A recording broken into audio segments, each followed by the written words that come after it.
বিসমিল্লাহির রহমানির রহিম। মক্কা হারাম শরীফ আবদুল্লাহ হারামের প্রবেশ করার আন্ডারগ্রাউন্ড রাস্তা, এটা জারোয়াল বাস স্ট্যান্ড থেকে শুরু হয়েছে।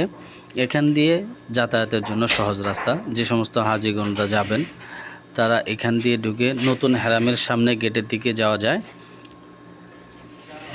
আরও এরকম অনেকগুলা টানেল রয়েছে। আমরা যদি কেউ হারিয়ে যাই, আশেপাশে যে সমস্ত কর্মী ভাইরা থাকবে তাদেরকেও জিজ্ঞাসা করলে আপনাকে যেটা কাবাঘর এই অংশে এই রাস্তা দিয়েও যাওয়া যাবে।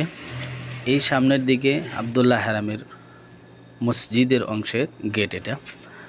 আল্লাহ তাআলা হাজিদের মেহনত আমল সমস্ত বিষয়গুলোকে আল্লাহ তাআলা যেন কবুল করেন, সেই আশাবাদী।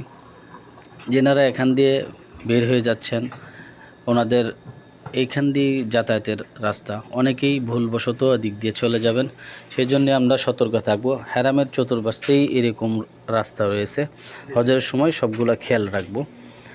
সব জায়গাতে এরকম সাইনবোর্ড রয়েছে, লোকেশন দেখে দেখে আমরা চলাফেরা করব, যাতে হারিয়ে গেলেও আমরা পেরেশানি না হই।